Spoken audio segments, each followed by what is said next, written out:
அதே மாதிரி கும்பராசி. கும்பராசி அன்பர்களை பொறுத்த வரைக்கும் மூட்டும் மாரகாதிபதி என்று சொல்லக்கூடிய செவ்வாய் திசை. ஆரம்பமே செவ்வாய் திசை தான். அவிட்ட நட்சத்திரம், அடுத்தது ராகு, சதய நட்சத்திரம், அடுத்ததாக குரு, புரட்டாதி நட்சத்திரம்.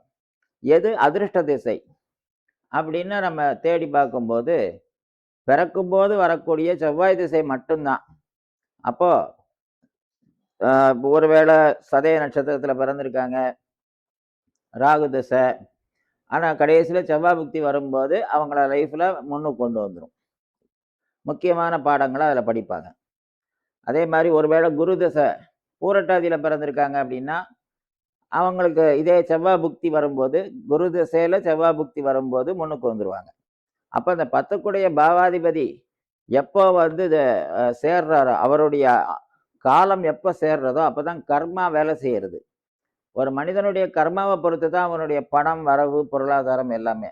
அதனால தான் திரும்ப திரும்ப 8ஆம் இடத்தையும் 10ஆம் இடத்தையும் எடுக்க வேண்டியிருக்கு. அப்போ கும்பராசிக்கு செவ்வாய் ஒருவரே மாரகாதிபதியும் ஆவார், அவரே யோகக்காரகனும் ஆவார்.